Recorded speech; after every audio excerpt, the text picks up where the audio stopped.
Cthulhu Jack. As a great old one who's been around the block a few millennia, this film is the lava lamp of vampire living.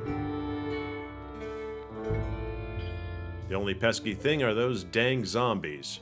You know, for a zombie, you're all right. I'm talking about Only Lovers Left Alive from 2013. It's a metaphysical journey through director Jim Jarmusch's persona in the form of a pair exploring another century's midlife crisis. You always have the convenience of the zombies to blame when you get low. The ever-changing world has become more complicated in ways of feeding, for instance. Jesus Christ. You scared the shit out of me. Although understandably, What is that? Oh, negative. with that comes the knowledge you've hopefully sought out over the decades to keep ahead of mankind. Look at that. Fucking zombie shit. Adam is an interesting goth cat rocker whose demeanor, You're looking awfully pale there, Dr. Caligari. he's been around for 600 years by this point in the film. A fascination with music, literature, and science, Tesla destroyed. And his beautiful possibilities completely ignored. Adam is losing grasp on his own mortality that's slipping away as time marches on. Living in the back end of Detroit, maybe even down the block from that old Paper Street soap factory, his woeful dark romantic tones not only percolate throughout his Edgar Allan Poe stylized abode that rivals a mix of crumbling Parisian post-revolutionary decor, speckled with classical nuances in the form of exotic and rare instruments. 1905. She is old. His version of Renfield, who goes by Ian, Wait, you actually saw Eddie Cochran play? is a cat who's able to obtain anything great and small, For your art project. while aiming to goose Adam out of reclusion for expanding his underground musical career. You being so reclusive and everything is probably only going to make people more interested in your music. Yeah. What a drag. With soundtrack supplied by none other than Jarmusch's band Squirrel.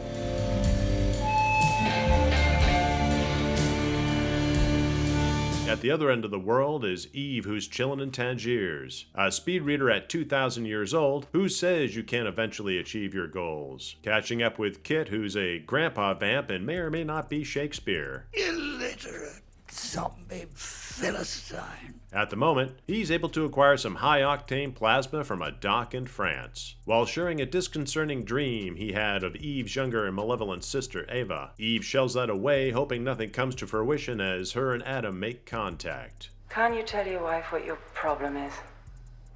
It's the zombies and the way they treat the world. Arranging to visit old Detroit, husband and wife reunite in classic, elegant fashion. Discovering Adam's single shot to the hereafter, Just tell me that you're having trouble with one of the others. Please tell me that.